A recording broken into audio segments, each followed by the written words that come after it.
Anatomi dan fisiologi kulit. Kulit tersusun atas 3 bagian, yaitu yang pertama ada lapisan epidermis, yang kedua lapisan dermis, dan yang terakhir yang ketiga ada lapisan subkutan. Definisi perkutan. Absorpsi perkutan adalah masuknya molekul obat dari luar kulit ke dalam jaringan di bawah kulit, kemudian masuk ke dalam sirkulasi darah.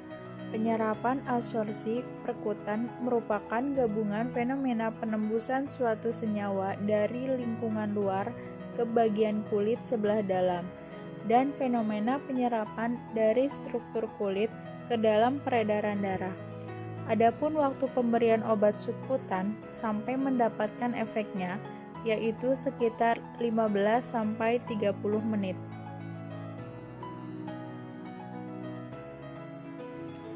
Rute transport obat melalui kulit perkutan. Obat dapat menembus kulit melalui 2 cara, yaitu jalur transepidermal dan jalur transampendageal.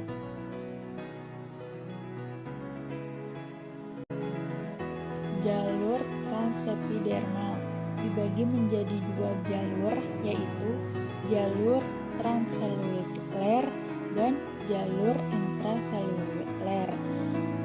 Jalur transepidermal terdiri dari 2 jalur transseluler dan jalur intraseluler. Pada jalur transseluler, obat melewati kulit dengan cara menembus langsung ke lapisan lipid stratum corneum, sedangkan intraseluler melalui ruang pada stratum corneum. Mekanisme sistemik transepidermal. Pada pemberian sistemik, obat ini berbentuk salon pas dan pada permukaan obat ini mengandung nukleus. Ketika obat ini ditempelkan pada kulit, maka akan berpenetrasi dan menembus stratum corneum dan masuk ke dalam lapisan epidermis karena nukleus tidak masuk terlalu dalam untuk menembus papila pada dermis, kemudian masuk ke dalam aliran darah.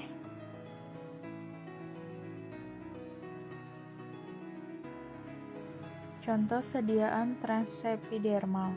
Sediaan salep memiliki basis lemak yang lebih cenderung berpenetrasi melalui stratum corneum.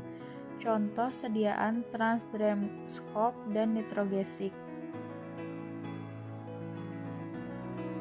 Jalur transampendageal dibagi menjadi 2 jalur, yaitu jalur transfolikular dan jalur transglandular.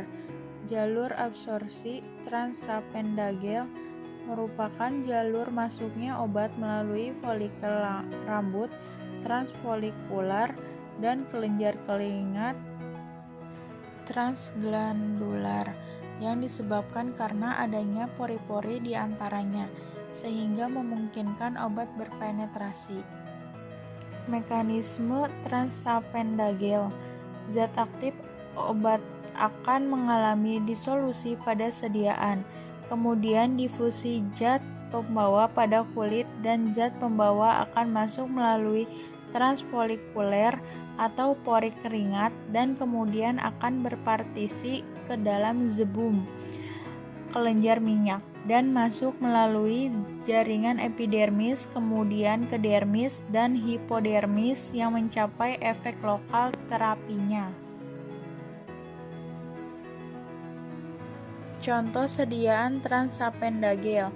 Sediaan salep yang tidak memiliki basis lemak, maka obat yang akan lebih mudah masuk melalui rute ini adalah krim dan lotion, karena akan mudah untuk berpenetrasi. Contoh sediaan atopic layer lotion. Prinsip pemilihan sediaan perkutan. Yang pertama, pada kulit tidak berambut atau seperti salep, krim, dan emulsi. Yang kedua, pada daerah berambut seperti lotion dan gel. Yang ketiga, pada lipatan kulit, formulasi bersifat oklusif seperti salep, emulsi dapat menyebabkan maserasi sehingga harus dihindari.